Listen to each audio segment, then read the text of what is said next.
And all right, we are rolling. Everything seems to be working all right.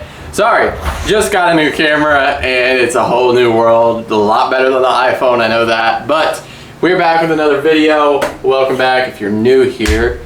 I'm Blake, but today we're not riding, we're not wrenching, we're not cleaning, we're not doing anything of that sort. We're simply talking.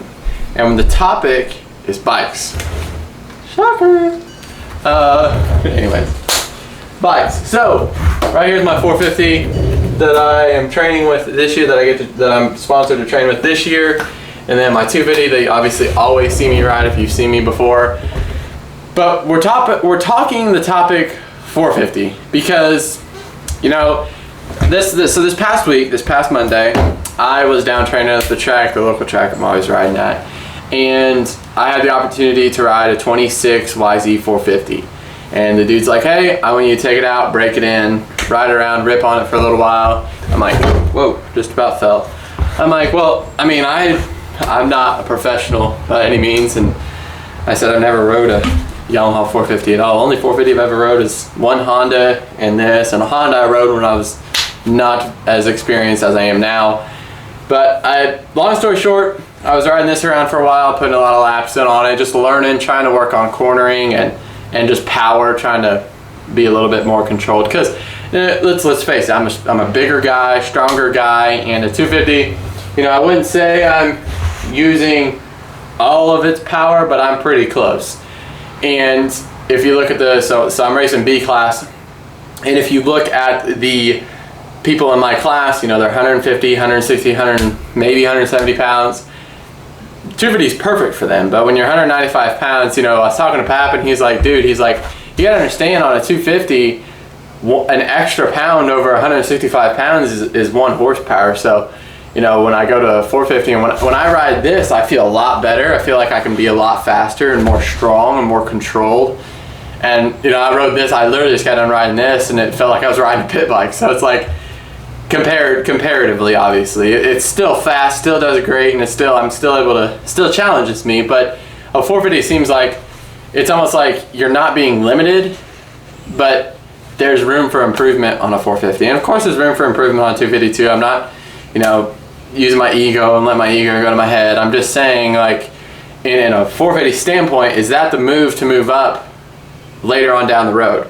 Because I rode that 26 YZ 450 and dude, it was awesome. I loved it. I loved how it felt in the corners. I loved how the power felt, and it felt like they were on the top of their game. And it's no wonder why a lot of the guys that I know that ride 26, 25, 24 YZ 450s are really quick. And it makes sense. But I don't think, you know, it's easy, like if you're riding a 450, it's easy to become a lazy rider.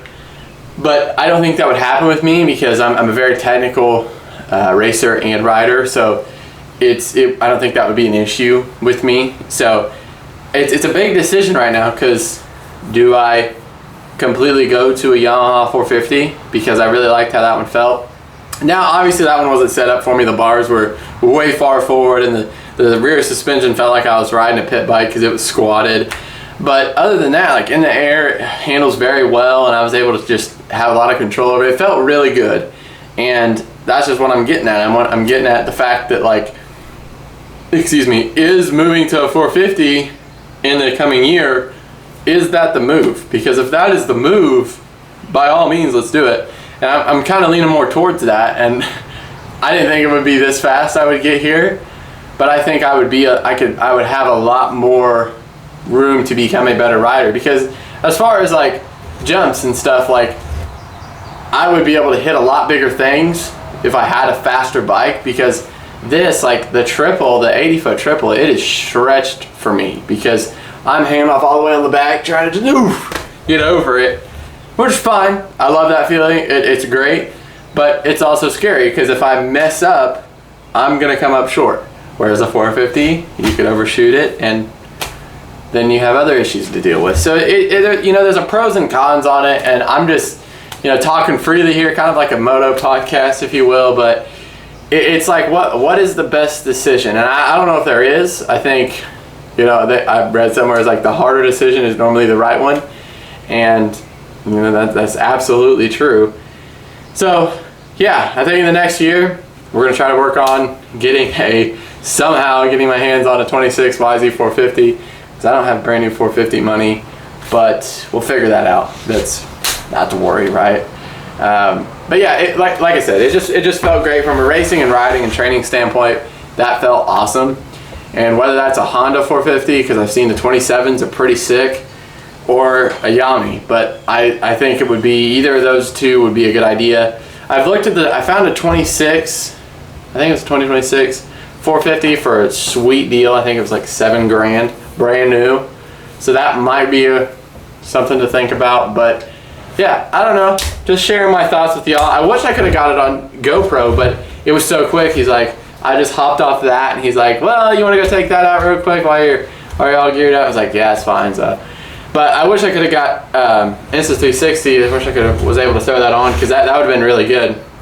But long story short, it was great. You know, it was the power delivery on that. It's like, the guy told me, I didn't know it, but Yamaha apparently claims that they made it so everybody could ride it, any skill level, and I think they did succeed on that. Like, it just felt awesome. Like, you could roll on the throttle and it wasn't like bap, bap, bap. Like now in the corners it is, because if you're not careful, you have to bring all your speed before the corner and then just like coast through.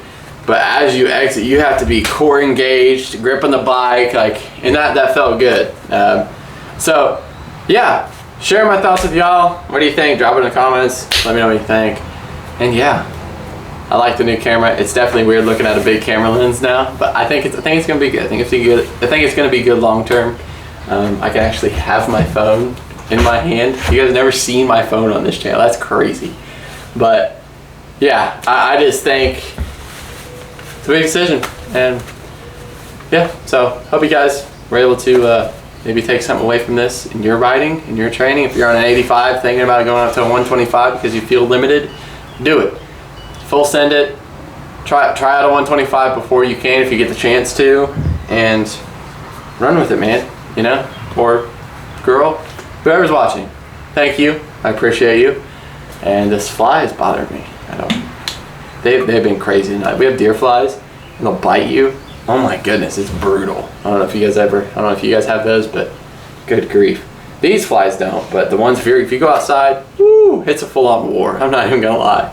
But yeah, so thank you guys for watching. I appreciate each and every single one of you. Just a little short video here. I'm out. See you later. Dude, go away. Oh my goodness.